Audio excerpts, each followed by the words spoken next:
Changeling. Place your bets now. You'll regret it if you don't bet it. All in. Your winner, Joanne. Oh, wow. Oh, Washington. You're stressed. Yes, Happy New Year, everybody. It's still appropriate, even though it's February, but it is Star Trek Discovery Season 4, Episode 8. All In is over, but we're just getting started here tonight on Live Long and Podcast. I'm Dave Mader coming at you with Star Trek TV and movie reviews, and we are back to talk about this Season 4 of Discovery. We've been on hiatus since December, and we're getting into it. We got a great panel to break this all down tonight. First bringing in, we got Michael Chan, the new, once again, a father. Congratulations. Yes, I am. Thank you so much. Birth of really your son. Excited and exhausted, but yes. Yes. To you and Jessica, we're very excited for you both. We got Adam Woodward with us tonight. Hey guys, how are you? Going well. You know, Adam, are you coming to us from a hotel room? I am. I'm in Windsor tonight. From Windsor. Nice. Whoa, there's some stuff going on down in Windsor. Yeah, there's some stuff. I have to get myself around that tomorrow. That stuff. Oh no. Oh. I don't envy you. And we got Ashley Millard with us. Hello, Ashley. I see you on Deep Space Nine and other places. But, I think on the Discovery, if you're slowly a Discovery fan, I think it's been a minute since you've been on, right? So, yeah, I missed the last few episodes, so it's good to be back. Good to have you back and to talk about this all. I kind of maybe want to just catch up with you first, Ashley, because we haven't checked in since episode 2, and now we're up to episode 8. So how have you been following the season so far, and what's been sort of your coming off this cliffhanger in But to Connect, and now tonight get this resolution? How are you feeling about Discovery season 4? This season has been a little up and down for me. There's been great episodes, and then there's been some episodes that it feels like a slog to get through. Loved this episode, though. Okay, love the episode. Let's go over to Michael next. How are you feeling about this episode tonight? You were very excited to see what happens next with books. I'm excited. And I was not disappointed. I love this episode. It's a great bottle episode. It's just so much fun. And great character development for OO, which I'm sure we'll get to. Yes, Joanna Washington doesn't always say much, but in this episode, definitely a feature player. Going over to Adam next. Book and Tarka, they ran off with the experimental spore drive. They're now going to build some weapon of mass destruction, and they're going off Book. How are you feeling about where this went tonight? How are you feeling about Discovery? I don't know if I have the enthusiasm as other two tonight. It was good. It was a good episode. It just didn't feel like a startup again. Like I didn't feel like we're coming back into. Like for me, this Discovery slowed down a little bit. This year. So, right. Well, I think it's like Tilly's gone, right? And there is a different pace. I feel like maybe they're trying to do smaller stories, less action dependent all the time, and sometimes just more dialogue, and kind of trying to rely more on the character development and the character focused kind of things. Mm-hmm. And the book Burnham relationship, I think, being kind of as important to the show as like saving the universe, as anything else, right? Like that's how I was taking it. Plus, there were some other B storylines coming on here tonight. We had Culber and Stamets. More Culber has been dealing with his stress and his professional frustrations, and Stamets talking to him, and then I guess that was most of what was going on. Yeah, like it was like the president was yelling at Vance and and Burnham to start off the episode, respectively, for Vance trusting Tarka and for Burnham trusting Book. And did either of them know? Did either of them see it coming? Let's go over Ashley. Do you feel like we never saw anything with Vance and Tarka, but before this, I don't even think we've seen them in the same room before. But with Book and Burnham, do you think Burnham should have seen this coming with Book, like this, him doing something like this? No, I feel like she's always surprised by betrayals. I feel like she never sees anything coming. She just deals with it after it comes. Right. even if you're in like a super long relationship, someone coming into left field and doing something that you wouldn't suspect them to do would always come as a surprise. Right. Yeah, she was like, and Joanne Awashikin says as much. You know, she's like, "There's no way you could have known he was going to do this." Yeah. My gut instinct was maybe, I think you should have, because For sure she should have. She's been setting up this whole season's being about this. I mean, he was clearly disturbed right off the bat, and became very distant and from her, and I don't know why it's a surprise. Yeah. He wants revenge. I'll stop the DNA. That's all that matters to me. stop the All that DMA. matters. That's all that matters. But if you think about all the other episodes that came before, she keeps going and talking to him. It's not like she hasn't been trying to help him with his feelings and trying to calm him down in a way and help him see reason. So I would think that this, yes, she might have sent something, but I think this is just a little bit bigger than what she would have expected, I guess. Yeah, like she could imagine that he wants, like I'm sure she knew he wanted revenge, but I don't think that she necessarily would have seen it coming that he would betray her in such a way. In this way. Right. Yeah. But wait a second. I mean, you know, a few episodes ago, he had left the ship and was going into the DMA and ready to destroy it, and himself at that point. You know, he's already been to the edge, and now he's going there again. Yeah, and he left the cat with Michael. This was like a one-way trip as far as he was maybe concerned. He didn't know what, you know. But then they run into each other in this kind of weird way in this episode. To me, like, it was not expected that they would go this route, where they kind of meet up in this black market bar. That's on a barge in an ocean, on some kind of like off-world, some kind of.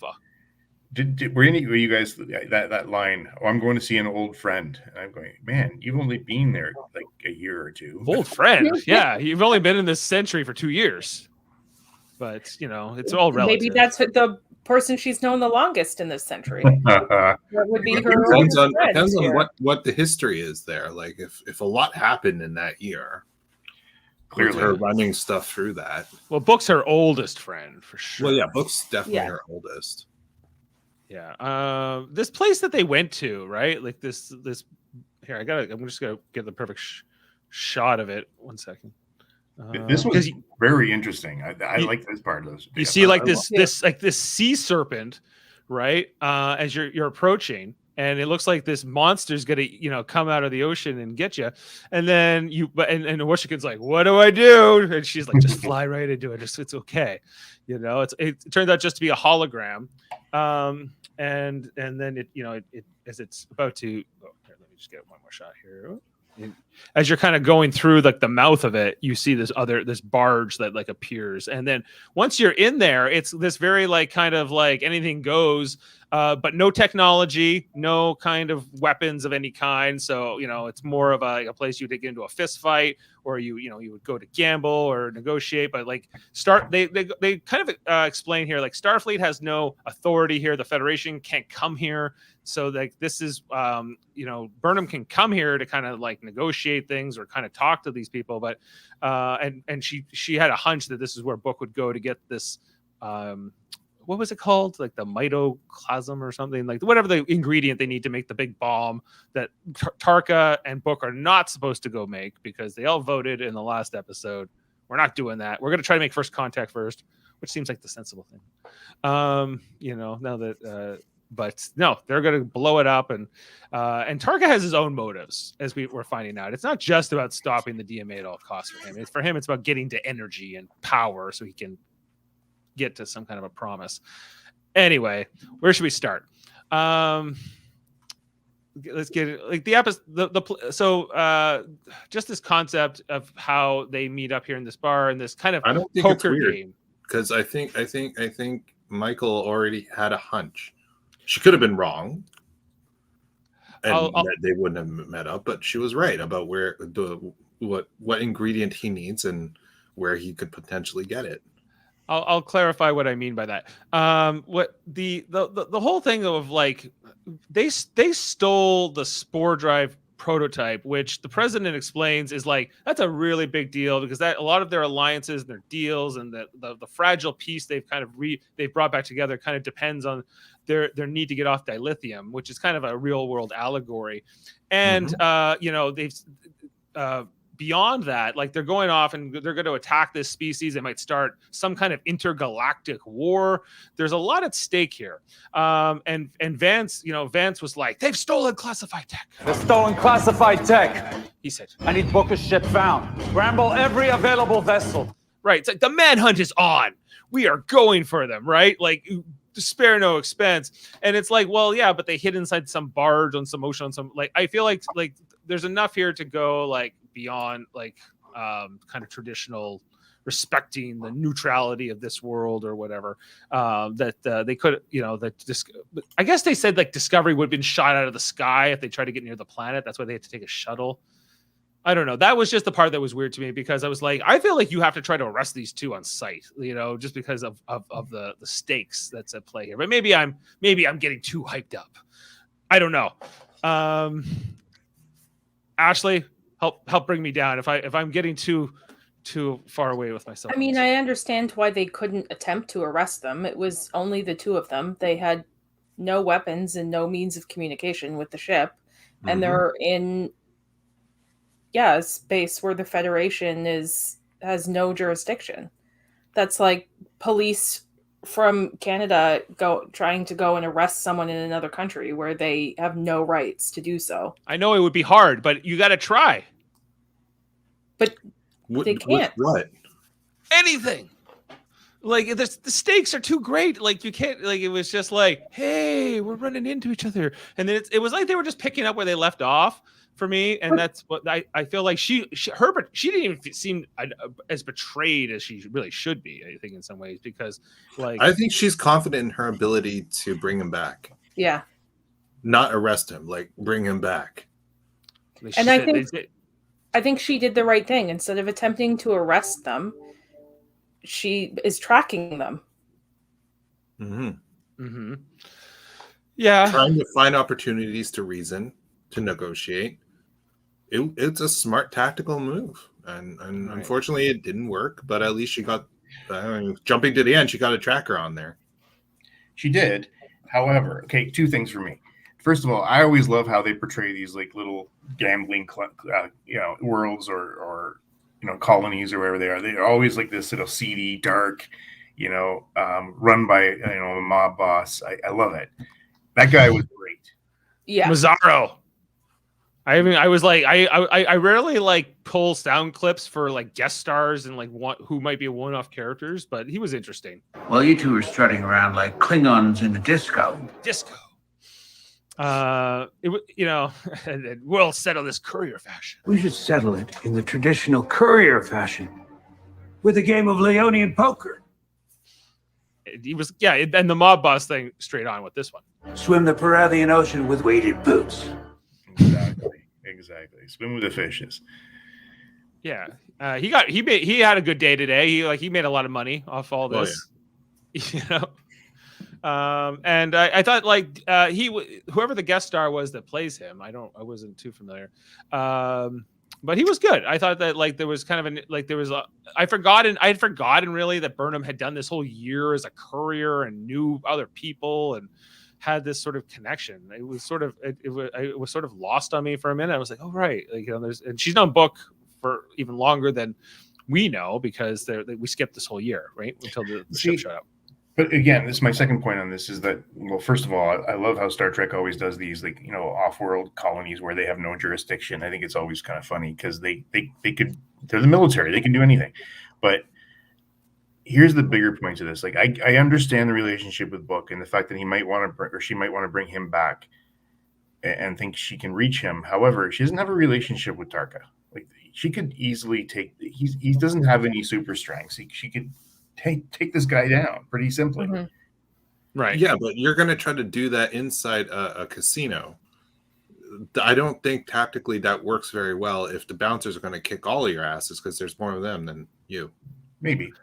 I don't know if all the rules. I mean, maybe She's they have their own also rules. going to be ruining a relationship that she's built that she could potentially use for other things. I think it was this whole idea of like we have to capture Book and Tarka at all costs, and I don't feel like all costs were brought into play. Well, all costs to me is like they die. Sure. I don't know. You got to die like something like because the stakes are so high, right? Like that she didn't like she could have called in Discovery. She could have tried something, right? But there was none of that attempted. So more we get this. It was kind of a way they rode around it so that they could get what they wanted out of this, which was basically Book versus Burnham in a poker game here for all the marbles. You know, they're playing a poker game, a Leonian poker for the fate of the galaxy, perhaps, you know, of countless lives and worlds. It's all coming. And the relationship is also coming back. And that's the other theme that they keep with Tarka and with Book, that they're both chasing something. They're both sacrificing something. They're both going for it. Like they're both willing to sacrifice it all. Hey, I've got a question for you all. Like, do you feel like Book is just basically, I don't care about my relationship with Michael Burnham anymore. This is more important. And she's just keep going for it. Like she wants to bring it back. It's a good question. Who wants to take it first? As in you're saying that he no longer cares about the relationship and that she still does? I think that I'm asking really from my standpoint is he's moved on to the revenge game now and she is in the way. And damn the relationship they have and maybe even love, but he's moved on because he has to get to his end game and she's in the way now. For him, yes. I have to agree. I wouldn't say yeah, no, definitely. He sees her as in his way. Yes. I think he is suffering some pretty severe PTSD and can't see his relationship with Burnham clearly through the haze of that. Right. Because but he's also like, it's like, I think he still cares about her. Yeah. Oh yeah, no, he absolutely does. Yeah. It's not, but she's not his top priority. No, it's not right now. now. It's top priorities. No. Yes. Right. Nothing else matters but this, you know, and he prefer if Burnham was along, you know, and she's going to have to ultimately take him down, you know, like that's her duty. She has to do what she has to do as well, but she's pleading with him, right? Let's try to find another way. And just because you don't like the result of the vote, that's how it went. That's you know, you made your pitch. It didn't go over. And Tarka, I like similarly, I think is, you know, it's not revenge for him. And for him, it's like, he's trying to get back to his, whoever, his friend, his lover, whatever, you know, and like, I don't understand why that is more important than everything else. You know, to him, I get it is, but like, I don't think that to me, that makes him more villainous. Like that's, you know, he's kind of certainly not altruistic or noble. I feel like he's in wrestling terms, he's more of a tweener.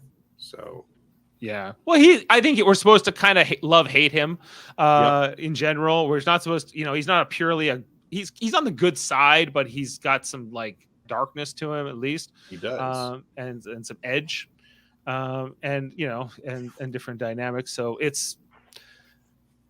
I ultimately I think that they have to be stopped, and so I'm just like, I'm cheering for the Starfleet. I'm cheering for like, go and, you know, do this the right way, because this is not how you should do things, and that's what we have to get back. That's the morality we have. At least we have the answer of what's going to happen to Book on Discovery, because he's not going to be on the part of the crew anymore.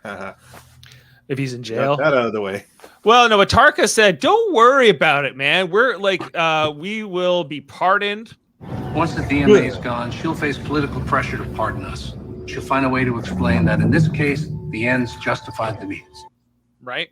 And that's a compelling Star Trek argument, because like a lot of times that does happen.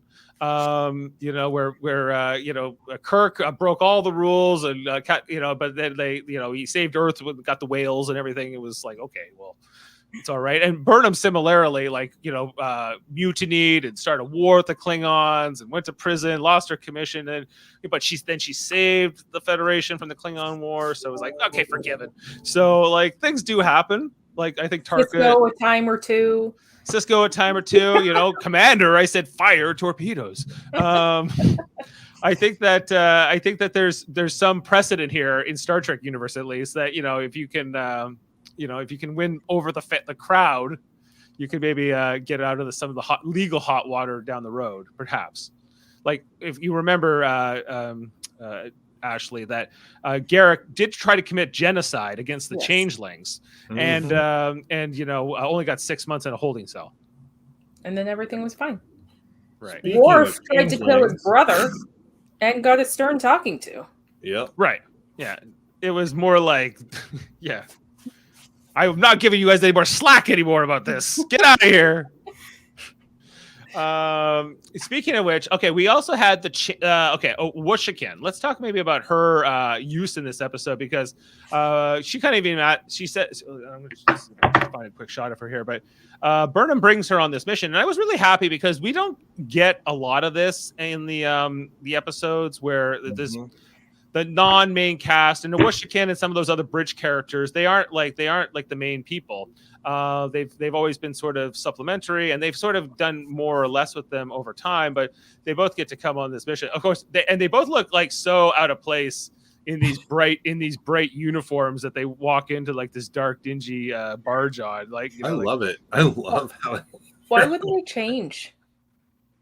Yeah, they were flying the flag. They didn't to come in for this, right? And so I liked it when she sort of, why are you bringing me? Yeah, she's like, you can do star charts. I don't need to do star charts. I never get to go on these missions. I thought it was, but I really liked it. They're trying to give her more. I think with some of the other characters that have left the show, like Lorca's and like the Tylers and everybody else, it feels like there's more room for these characters now. And I'm if you think about it, like just think about how Cole Meany went from just being some extra in an encounter at Farpoint to go on to be O'Brien and then be on Deep Space Nine and do all those other things. So there's definitely precedent in that way for this. And I guess what I didn't know, I think I knew this about a Wushikin, that she is like a fighter, because I remember there was Buddy, the tactical officer of Discovery. You know who I mean. He was like fighting her, and there was the episode where we were looking at like Arium's different flashbacks, and she was interacting with more of these crew in those episodes. And so I thought it was fun to see those two as a team in this episode.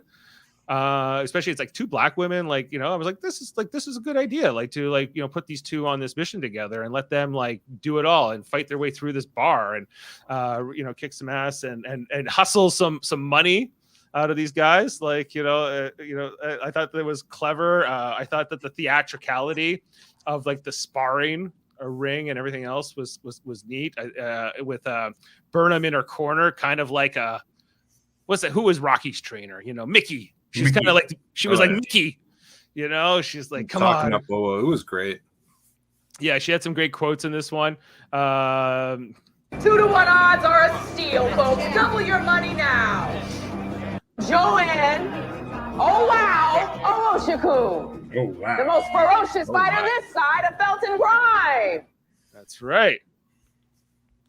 I love that part. This part of the episode, I was like, they're having some fun with this. They're doing, even though there's incredible stakes at line to get this illegal substance to make this horrible weapon that's going to cause horrible consequences. But it's all coming down to a fight in a ring on a barge on some planet we never heard of.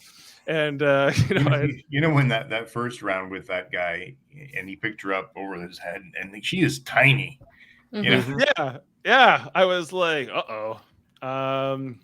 she threw him out of a Bane holding Batman over his head and pose. I was like, hope he doesn't break her back. The only rule was you had to whoever hit the mat first. That was it. Yeah, that's basically it. First of all, that 30 seconds was over. Yeah, that was good. And then meanwhile, so Book and Tarka, they were trying to pay off all this latinum, but Book owed him money from the past or something. So a lot of the money that they brought kind of just got taken, to kind of settle that old debt. And so Tarka and Book are sort of trying to win the favor of Mazzaro, and so they're trying to find all the cheaters in the bar and figure out what the heck's going. Like that's how they're gonna try to like earn their keep. Like it's like Mazzaro just sort of got them to do dishes or something in the back to like until they paid for everything. Tarka was like enjoying it. Like, oh, this is a challenge. He's in there, making models, trying to figure out who's stealing what. He was good. Yeah, it was good. He was like they were seeing like this one alien that was kind of doing like these strange blinks or whatever, and then they figured out that was some kind of a cheat. But then they realized it was more of a tell than a communication thing, right? Because that turns out to be the changeling ultimately here. Ashley, what did you think of this new changeling dissolve that we kind of got here? It was a little bit different than what we see on Deep Space Nine. I like it. I mean, it's 900 years later, so they've evolved, I guess. I love that it turned into a tribble to run away. That was great. The tribble was great. I feel like that wasn't like the best thing it could have picked, but it was definitely like really interesting to see this thing. They're small and fast, so yeah. I didn't know they were that fast. I'd never seen one move like that before. I mean, this is a changeling, so you could. Yeah. I've never. Yeah, like feed more. It was a fun little sequence. Could have turned into like an insect, I guess, as well, or something like that, or a bird maybe. We've seen enough changelings turn into birds. And then we get this. We do get this other shot of the changeling. In this makeup, looking similar to some of the other changelings we saw in Deep Space Nine. This is the first appearance of one on screen since 1999. So it's an exciting night, and I think it's pretty faithful to what the that makeup was back then, albeit a bit more tint, I'd say, in the complexion. But it's I don't know. I thought that was fun. Just to have this. I liked it. I was like, whoa, cool. We get to see one. I hope we get more. Like, I want to know what has happened with them since the war. Right, because I thought it was interesting that when they had that meeting in episode 7, where the big conference and they had the vote, and they said we're bringing all 4 quadrants together. I thought that that's the natural thing that they need to start getting to in Star Trek is that the galaxy is kind of now an allegory to the planet. It's kind of like we kind of have explored the galaxy, and I know that the burn had kind of changed all that, but now that they're kind of getting into this post burn. And now that they have like spore drive technologies and things like that, I feel like the galaxy is a bit more of a smaller place, or it should become that in the coming years that will come after this. And so what's the Dominion and the Gamma Quadrant species? Then you got like the Delta Quadrant species, with like the Talaxians and Kazons and all that kind of thing going on. Beta Quadrant is kind of a mixture of Klingons and Romulans and whatever. And then Alpha Quadrant's like Cardassians and Bajorans and Ferengis and whatever. Breen, I guess. So it's like you could almost have like that sort of like that's like kind of like the thing, and then moving on to intergalactic kind of exploration, like that becoming the next frontier, because the Milky Way has sort of been mapped, to a certain extent, right? That's after so many centuries, most worlds have been discovered or unless they're like pre-warp or something like that. I mean, she's getting star charts. Get those star charts from that planet. There are species we've never talked to before. I was like, oh, okay, like that's interesting.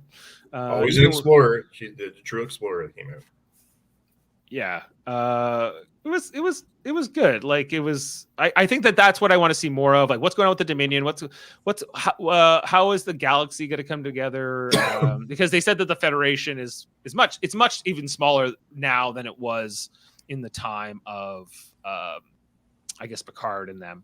Right, because I remember, like in First Contact, Picard says there's 140 members. I think right now I think recently they said there's 40 or 50 members right now in the Federation.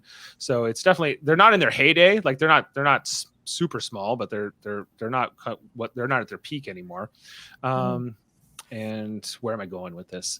I guess. Well, I guess also link in the spore drive. They can go anywhere. They can bring the Federation can be very much bigger. And just because of their ability to travel. So, right.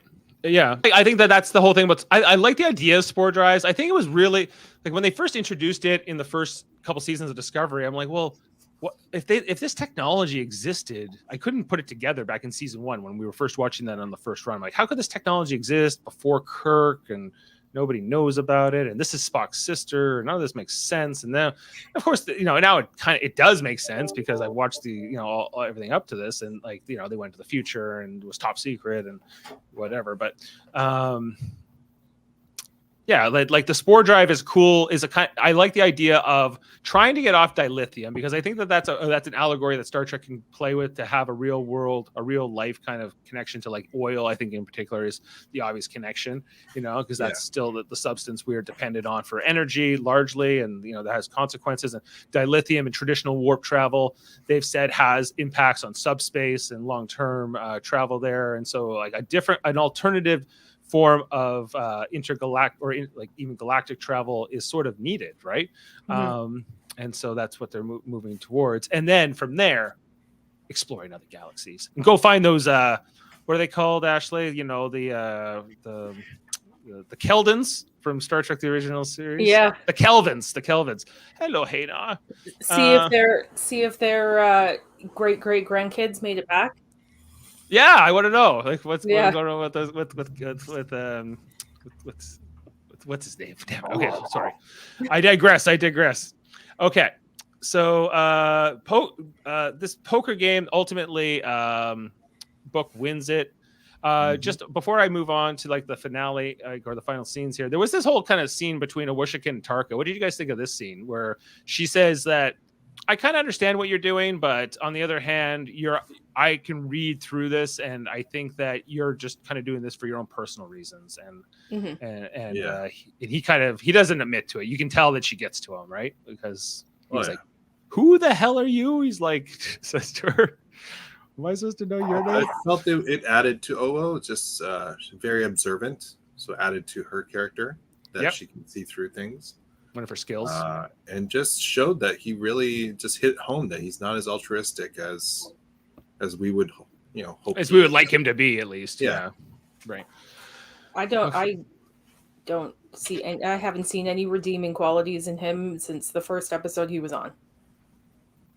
I knew. So that's a good point. We haven't discussed Tarka. Are you not a Tarka? No, and I'm with Ashley. I mean, that's why I wish Michael Burnham would just do something with this guy. Like, if the issue is Book, then deal with Tarka. Get him out of the picture. I honestly don't think it was Book that. I still think that if she and Owo had tried to arrest him or brought in more Federation, that would have been bad for diplomacy with this area. Because if they absolutely, and I get like under ideal circumstances you wouldn't do that, but I guess like I'm almost like this is a state of emergency in effect here. Like you gotta like at all costs means at all costs. They can't do anything because it's too early in the season, and they need to play this out a little longer. Yeah, they do. You're right, so they have to come up with thinly veiled reasons not to. Right. Besides which, this episode was just so much fun. It was fun. Okay, and did you was this what's going on here? Are they broken up? Are we unshipping them? I think this is the official they just broke up, even if they both have feelings. No, what this is that Michael has now realized that she's broken up. Book's already gone. We've already left. I think she's realized that she has terrible taste in men. Well, I think that True. I think I liked Book. I still like him. I get it though. I think he's going to come back. His reasons. He's going to have a last minute. Tarka's going to keep going on this crusade, and he's going to come to his senses, and he's going to do something last minute that allows him to come back and not be in trouble with the Federation. And then they're going to end up doing something with his ship and with it having the spore drive. His ship is going to have something to do with cracking the spore drive technology. Right. Probably right. Okay, but he just told the series it's done. I should write for the series. You should write for the series. Absolutely. Yeah. I think we're missing the most important thing that came out of this casino barge thing. What's that? The fact that Cardassians love cake is now canon. Yeah, they said that, and I didn't pull that as a clip. I should. But yeah, like a Cardassian who loves cake. And I was like, since when do they love cake? I've never even heard that referenced once. I love it. And Klingons like going to discos. Yes. Klingons go to discos, you know, even though we haven't seen a Klingon since they got to this century, right? Like I'm still holding my breath for when we're all dancing. Like what they'll do with the will we see like more of a TNG-esque Klingon, or will we see another Goblin again, or will they just never go back to the Klingons again? That would probably be the safest thing they can do. Just to cover all. Leave it alone. Leave it alone and move on. There's a lot of other aliens. Sam, thank you very much.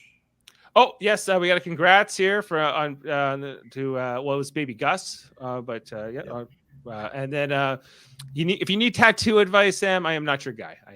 Unless you want to get disco tattooed across your chest, I would support that. And Jody doesn't talk disco. Jody talks Picard. Check out in a month's time or 2 weeks' time when Star Trek Picard is going. But yeah, I don't think I've ever talked disco with Jody. Maybe a couple times. I don't know. Okay, and then the finale of the episode is kind of like they're back talking to the Federation President Rillick. She's not too happy with Burnham or with Admiral Vance. I like how like sometimes this feels like such like the whole galaxy, everything about the Federation feels like a small town where she's the mayor and like they're like the sheriff and like the deputy or something like that.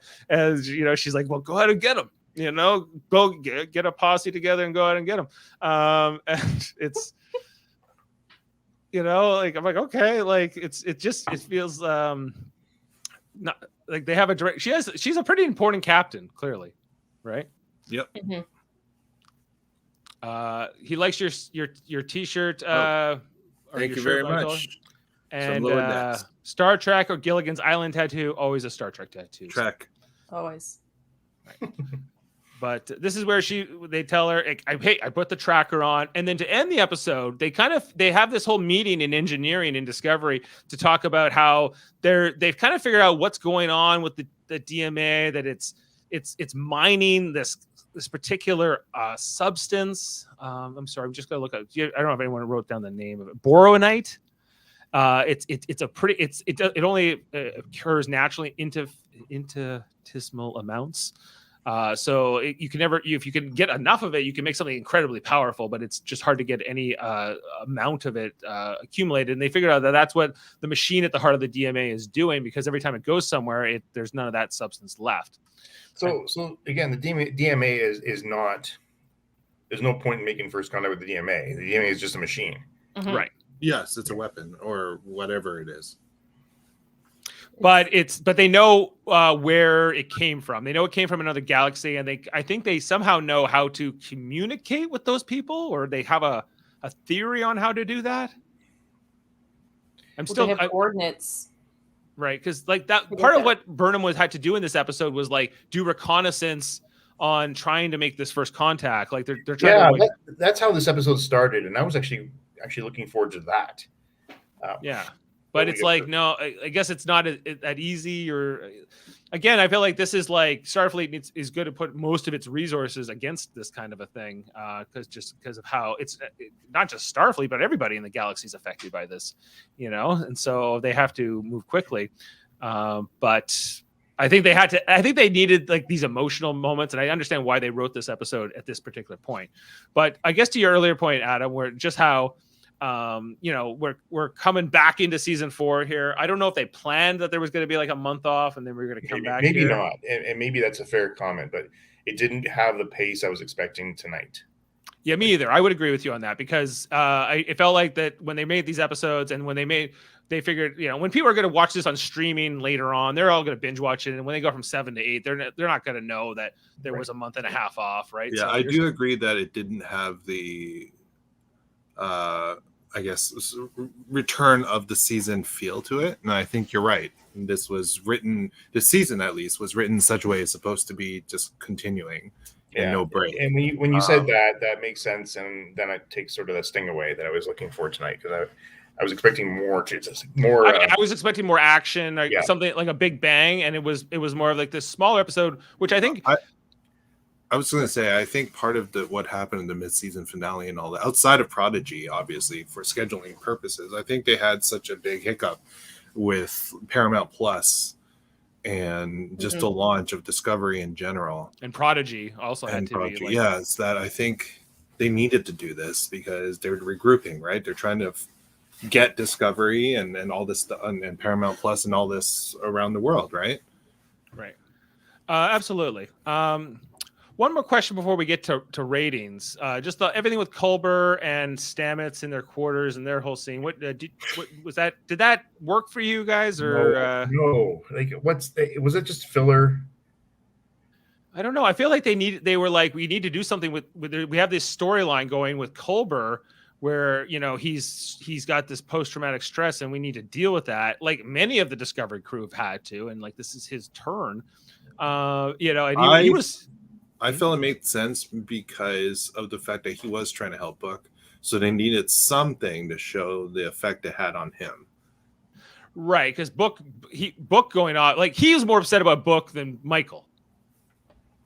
Right? In my opinion, his reaction. Just like he yelled at that robot. No! How many times do I have to say it? Return to dock! I mean, it's not like he can go fly off and try to convince Book to come back. You know, Stamets is like, the ship cleans for us. The ship cleans for us. Sometimes it needs a little zhush. Zhush. That's right. I want one of those robots. Well, combine that with the fact that not only was he trying to help Book, and then this happened, and he felt like he let Book down, but also he's one of his like sort of adopted children has also taken off for another planet. Yeah, that's true. He's dealing with that too. He's already dealing with not knowing where he fits. I think I liked this scene. I've always liked them together. I liked it because I feel like he's finally letting Stamets in a little bit. Like Stamets is finally starting to be like, hey, what's going on with you? Yeah. I appreciate to see the softer side, the more caring side of Stamets, because he's always been a bit of a jerk, right? But here we see that he can tell when his partner has something's wrong with his partner, and he's there to help him, and their relationship has really grown, and I like it. I like them. Sorry, I like these two a lot, but I think we've seen this scene a couple times this series already, this season. Yeah, keeps coming up. It keeps coming up, and it's like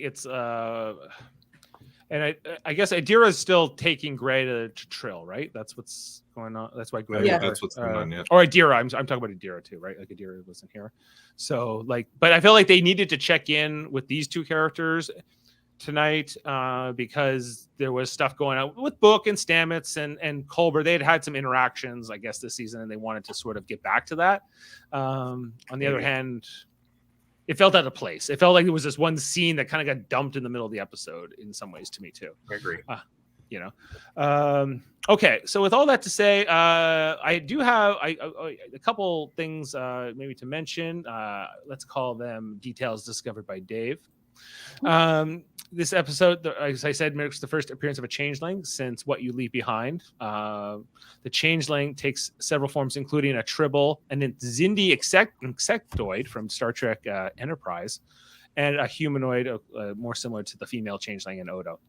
And the face cards used in that poker game depict various alien species, including an Arcadian and a member of Natalia's species as queens. So, what do you guys think of those? Those cards? Oh, those are cool. Yeah, they were neat looking. I like them. Is this like 3D chess? Is this like the next Star? Is this like the next Star Trek? I want to set. It might be. Yeah, that's what Leonian poker. You know, with like it almost looks like Battlestar Galactica, with those like hexagonal kind of shapes there, or are they octagonal? So anyway, with all that's all I have for details discovered. I'm surprised there's one detail you didn't discover, Dave. What's that? Why don't you go to the credits and look at the credits? I'm looking at them. Okay. Also starring. Also starring. Are you saying you're in this? What happened? Where? Are you in this episode, Michael? Where in the credits? You got to be more specific. Guest starring. Okay, Oda Fair, Sean Doyle. Keep going. Clela Horstel. Chayla. Daniel Cash. Annabelle Wallace. We got what? What? What the hell is this? When? Where? What the? This is the first appearance of Lieutenant Michael Chan. FHQ Ops Officer. Wait, were you the guy at the beginning? They're like, scramble all ships, get the Heisenbergs or whatever, or the Heisenberg class. Can we go back, please, Dave? I think that's worth watching. Oh, we gotta go back. Find that scene. That's where the biggest here. And how dare you keep that from us ahead of time, Michael? I have been waiting. Wait, is this you? Yeah. Oh my God! I'm so excited. I love this episode. My favorite one so far. New episode. You just got a whole bump. Here. So you're wearing the grays. You're in the gray uniform here. So you're a Starbase guy. That's right. Fun trivia: the boots that I wear for this episode were the season 3 boots for Reese.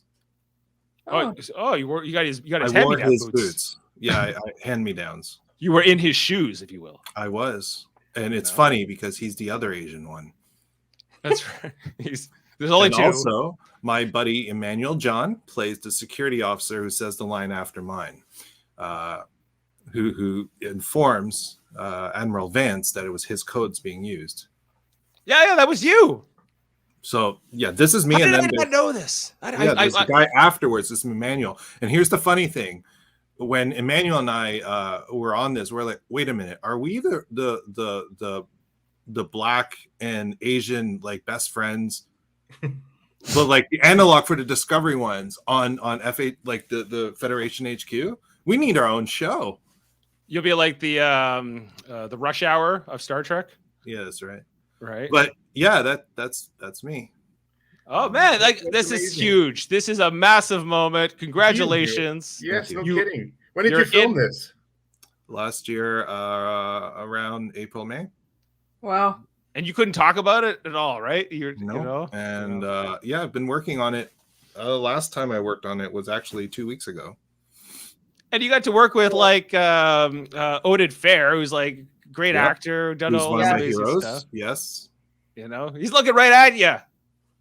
He's like, what is going on, buddy? And you're like, I spent a whole day with him, with Sonequa, with Shayla, who's the president, and it was incredible. And one of the nicest things was that when I got the set, Sonequa came out and to meet with John and myself, Emmanuel, John, and myself.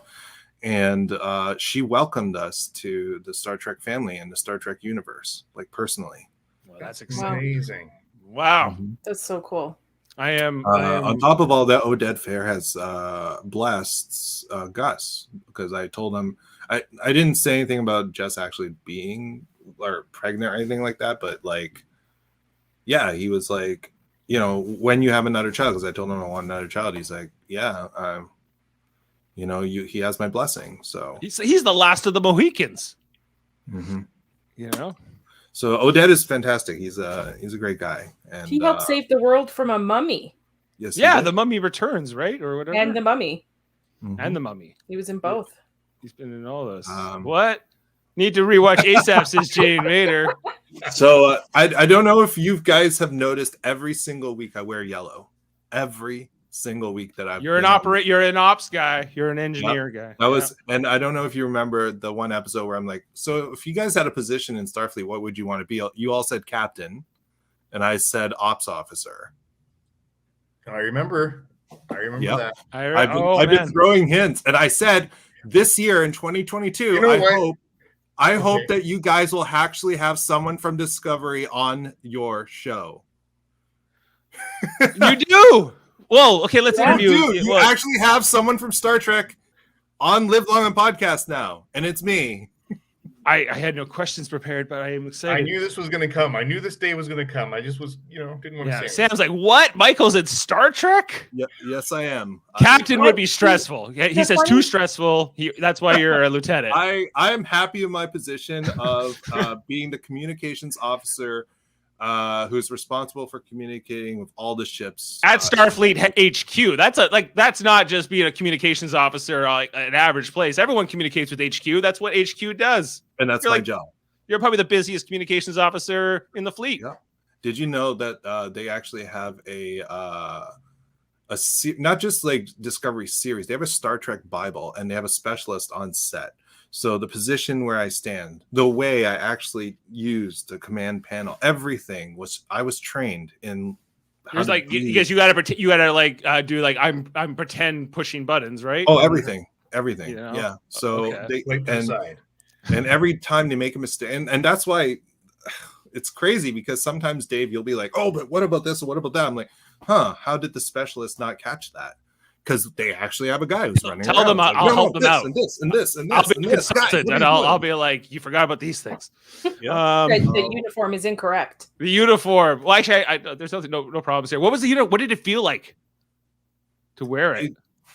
To wear the uniform? Yeah, was it comfortable? Was it like because Garrett Long? So it's tight. So inside is a skin colored bodysuit, like a muscle suit. Along with a thong, and which does that come first or before the skin? So the thong comes on first, okay, and then comes the bodysuit, which has an opening for my crotch in case I need to go to the washroom. Okay. Then the pants are velcroed, so I put them on and velcro them to my bodysuit, and then the jacket has to be put on right before I get on set because they don't want it wrinkled, and the microphone's actually built in. Okay. So that they don't actually have to wire me up every single time. That's cool. Right on. Oh, I do imagine it makes sense that they would get the audio like that. Okay, and so, wow. Also, at wardrobe, they have an entire wall of various designs for the entire series and season. And I think you would have loved that wall. It's just. I unfortunately did not get any photos. They wouldn't let me. But anyways, it was a whole wall of uniforms. Of uniforms? Designs, designs, redesigns, and then what they chose had all our faces on it, on who's going to be wearing what. Okay. Yeah. If you ever talk to them, say, I really like these uniforms. Tell them Dave Mater said he really likes them. But on the junior officers, you guys need to put some pips here in the collar, like just to because the admirals and the captains have pips. Like, why aren't there pips? So just get that fixed up. Everything's great. And the last thing is they let me on Discovery. I've been on the bridge. You've been on the bridge. Oh, cool. That's cool. So like, and is like engineering like next door, or is that like a different science room is next door. The science room. And so this is okay in Toronto. I'm somewhere, right? Is, I don't know if you're allowed to tell us anything how specific where it is, but I can't. But it is in Toronto. There's a secondary studio somewhere around Brampton that has the same LED screen technology they use in The Mandalorian. They call that the holodeck. Wow. You were in the base, man. We are like new level, Dave. New level tonight. New level. It's funny because Michael, I wasn't expecting you on Discovery, but I thought we might see you on Strange New Worlds. I've been to their studio, but yeah. Okay. Because I was going to ask you questions. I was going to ask you questions before about this poker game. That like the with like the two mean emerald chain people who had absolutely no lines, right? And I was like, so what's the rules for them? Like, were they like more like extras and like because they're not extras. I in fact, I think I can say this. I originally auditioned to be the changeling. Okay. Okay. But the changeling doesn't speak either, right? So yeah. So no. And that's the thing, right? Like we are under the understanding that we are what are called silent on camera featured actors. So it would be under a actor, which is 5 lines or less contract. Because it's different rates, right? Right. So for example, my character has more than 5 lines. So it's considered a principal actor. So these you two got a credit, right? Well, yeah. So these two would be considered probably just SOC, so silent on camera actor roles, and they would have had to audition for it. Okay, because I was like, they were they never grumble anything or say they're so silent in the poker game that they just like bang the table and things like that. Wow. Sam wants to know, what was it like remembering the lines? I mean, I don't have that many, but I will say that my lines changed a few times, especially with the technological jargon that they wanted me to throw out there. They simplified it by the end of it. I wasn't given a lot of time to learn my lines, but I guess that's just the nature of things, right? They keep changing. I don't think the learning of the lines is the part that really was difficult for me. I think it was because being on Star Trek is a dream come true and is a childhood dream, and to be Starfleet of all things. Like, I told my agent, I'm willing to be anything. I don't care, right? And I auditioned for the Changeling. If I got that, I'll never be in Starfleet. But to be a Starfleet officer and then get to perform with Oded Fair and with, Sonequa Martin Green over on the side, and getting to meet Shayla, like, it's just, you got inducted into the Star Trek family. To contain real life Michael so that I can be professional enough to deliver the lines, perfectly and the way that they would want, so that I don't screw things up for everybody. That's, I think, the more difficult part of things, because especially with Oded, because he's a hero of mine. Like, I never saw the day I would perform with him, and here he was right in front of me, right? It's hard, and it's not a lot of lines to say, but I could screw up, right? Like, I could screw up, anything could happen. So I think that is the tougher part for me. Well, you handled it very well. Jessica Chan here in the chat just saying, I have some trivia. Look closely at that Federation HQ scene. We just did, and you'll see Live Long and Pockets very well. Yes, very proud of Michael Chan in this episode. We are, Jessica, as I'm sure you are, and the whole family. So now you guys can start advertising this show and your Star Trek radio. Michael Chan's, everyone actual Star Trek's own from Star Michael Trek. Chan. Star Trek's own Michael Chan coming at you. Let's wait. I feel like before we can Michael, I don't know if you can answer this, but are you going to see you again? I can't answer that. Okay. Jane says, Dave, can you please cast me as Michael in our radio theater of this episode? Yes, I actually kind of hope you cast someone else as me. Yes, once a transcript is made of this episode, we have to do it. We'll have to do this one. Yeah, just to say, Michael was in this episode, and yes, Jane, I'm sure we can work something out. Michael has to be the changeling. Yes. Oh, yeah. No. You can do the you can do the triple noise. Yeah. Do the triple noise. Just practice. I think I have it here somewhere. There it is. Okay, Michael. Sorry, did you get your question there, Adam? I did. Okay. Let's get to ratings. That's a good segue. Let's get into it. Okay. And actually, we can catch up on your other scores now or later if you'd like. But it's a 10. Michael Chan's in this episode. 10. Michael's going above he's going above his 9. I can't not give it a 10. This is fantastic. I'm so excited now. I was going to go 9.5, but now it's got to be a 10. Now it's a 10. Perfect 10. Yeah. Currently sitting at a 5 on IMDb, but it's early. It always is. Okay, maybe you can answer this. I noticed there was 2 directors of this episode, which is a bit unusual. Do you know anything about that? Usually, if there's 2 directors, that means that the other director had they had to split the crews into 2 for this one. There was just schedule-wise, they had to split in 2, so there were 2 directors working at the same time simultaneously on 2 different at the 2 locations. So the day that I was on set, I was actually with crew A, and then crew B was over in Brampton. Do you know which director was you were with? Because Christopher J. Byrne is one director, and then Jen McGowan is the other. I was with Christopher. Sean Cochran wrote this episode. I don't remember seeing his name before, but maybe I do. And then, yeah.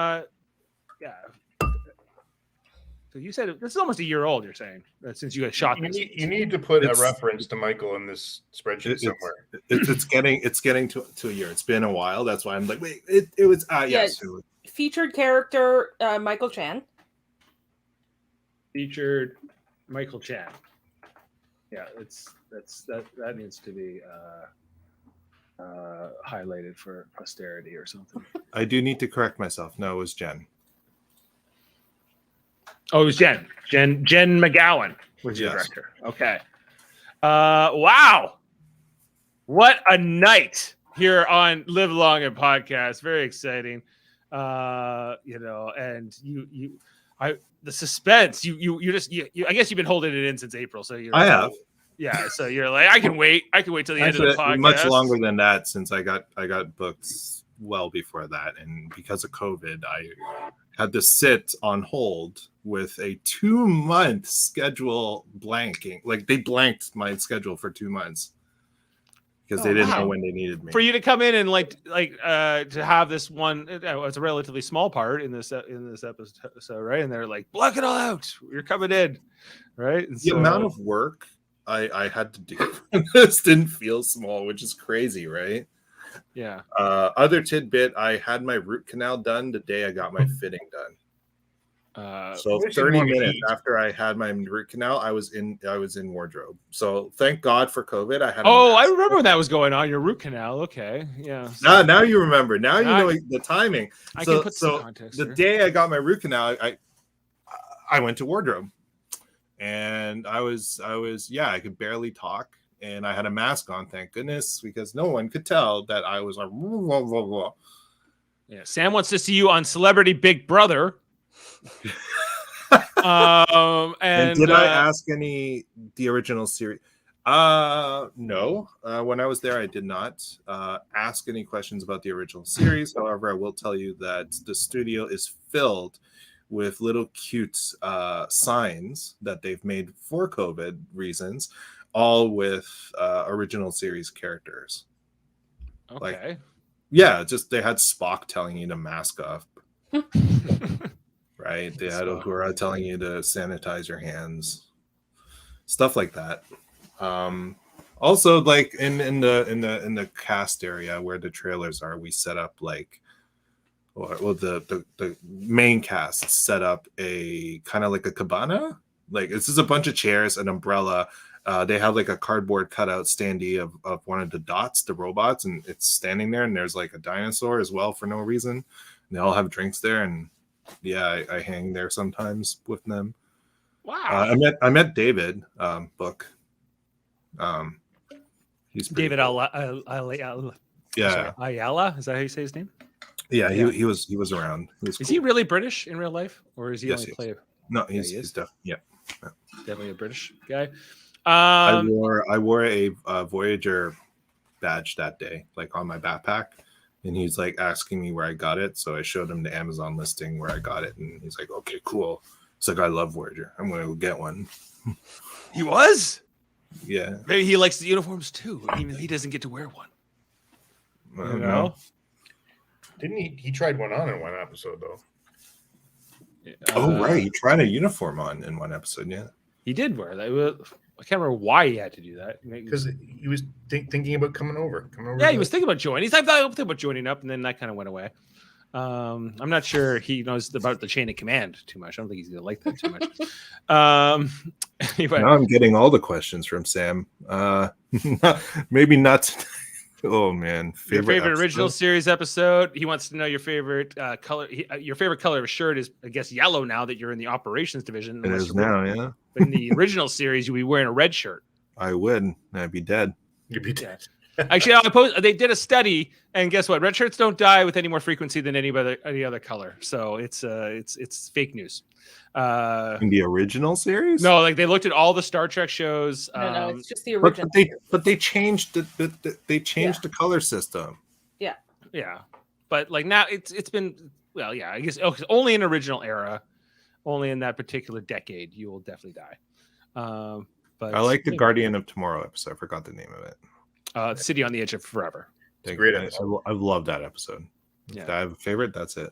You were in that radio theater, right? I was. Yeah.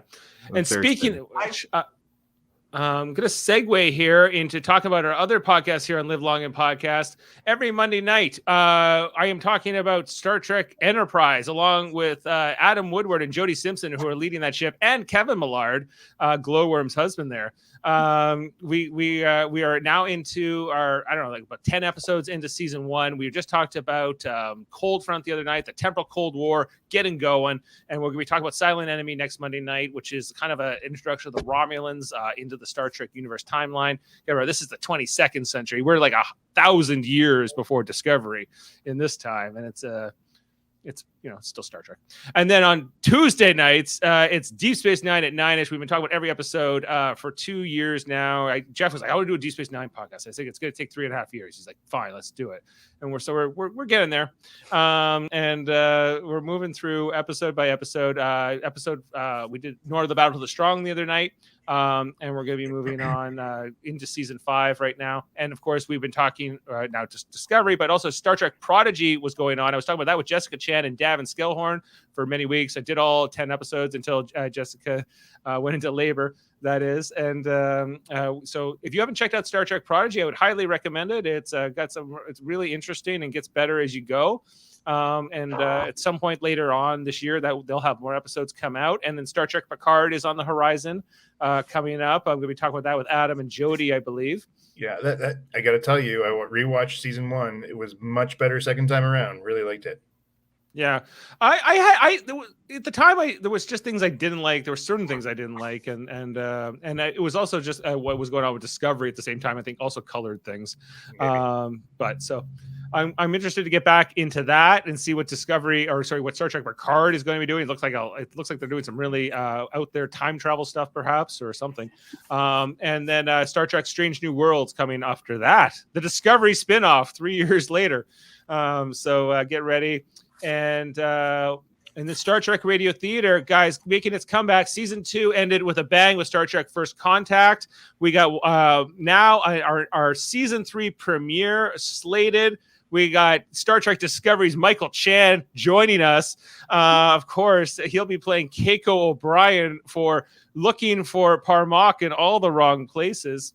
We're going to be doing that episode. We just talked about this on our Deep Space Nine podcast very recently, and we were like, this is a great episode to do for Valentine's Day. We got Kevin Millard playing Quark. I'll be playing Worf in this episode. Ashley's playing Lady Grilka.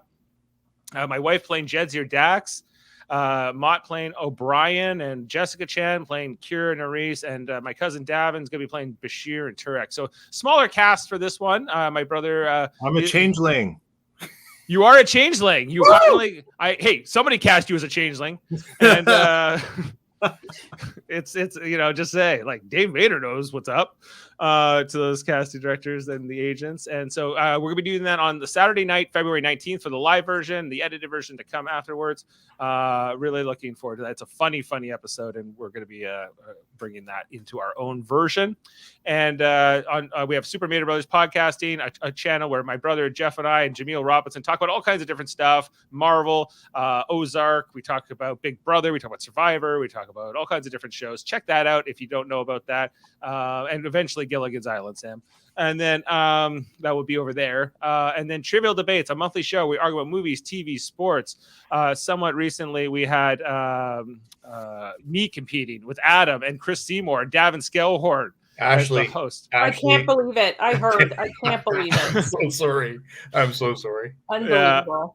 Yeah. We all let you down. So knows, you can probably infer what took place maybe in that episode. But we got another one coming up. Our second Trivial Debates of the year will be hosted by Jeff Mader, who is about to have, him and his wife about to have a baby, fiance. And we got Jody Simpson competing. We got Jaemeel Robinson coming in and Max Duda. So who knows what Jeff's going to ask them. But they're going to be arguing with each other. And Jaemeel vows to crush the competition. He's also very excited for the radio theater. And I'm on Team Jody on this one.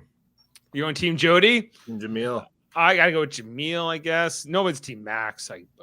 That's for sure. I hope you heard that. All right. I think that's all the plugs. What's going on with you, Michael? You got the Hellbound podcast going on? I do. I have the Hellbound podcast.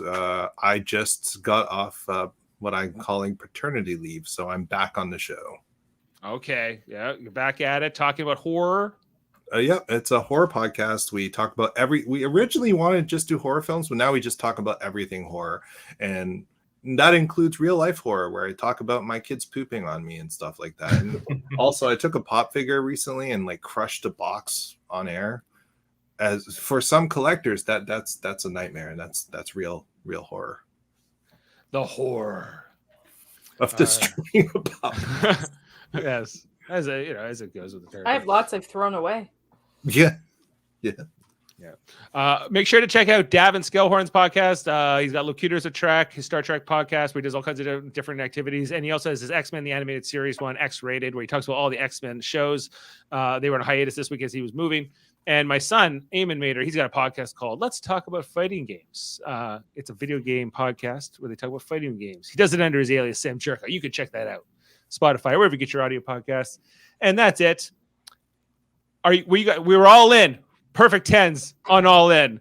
I'm all in on this, guys. And we got to go out with this.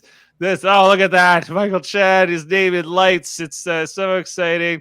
I got to go. Now I got to go back and pull your audio and get that as a clip. You better start next week with that, Dave. Yeah, I know. I was like, at the time, I didn't know, and so this is it. Okay, but with that, we're going to come out with maybe one of our quotes for tonight.